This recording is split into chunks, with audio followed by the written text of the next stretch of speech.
Hi friends, in this session we touch upon on managing scope and projects. Many times customers change their requirements halfway into the project. This puts pressure on the budget and delivery dates. If this happens to you, then here is what you have to do. A customer changes their requirements frequently because the project scope is fixed for a period, whereas their business requirements keep constantly changing. The longer the project duration, the more likely it is that your customer will want to change their requirements. So, how to manage this? The first step is to define the scope of the project in depth. The scope may be defined as the complete set of deliverables that one has to produce for their customer. This means that by defining your project deliverables in detail and to the depth possible, you are actually defining your project scope to the depth at the same time. Tip number 2, plan the deliverables.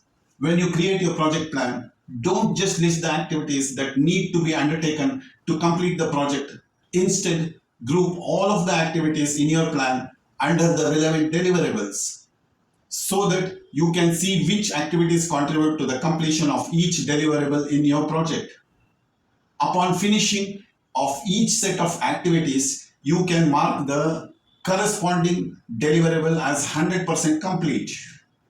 By this procedure, you can clearly track the status of the completion of each deliverable, thereby monitoring the progress of the project against the agreed scope. Tip number 3, monitor the quality. With the importance of completion of all the deliverables listed in the project plan, it is also important that the deliverables meet the desired quality requirements and thus the customer's expectations.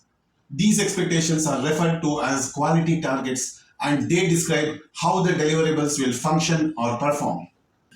To meet these quality targets, one has to put in place quality controls, which are checks to ensure that the stage-wise deliverables are going to perform as per the specifications and meet the customer's expectations. Only then can you rest assured that the project is going to be signed off by the customer. Friends, we have many more videos on this channel on topics of project management and many of them in general to enhance the skills. Kindly view them. Tip 4, change management. This is an important aspect of managing scope. Whenever a customer changes the requirements, document those change requests and review the impact of the change request on the other project deliverables, end date, resources and budget. If the change is going to impact on your ability to deliver the project on time, within the budget and to the specifications, then get the customer to sign off the change.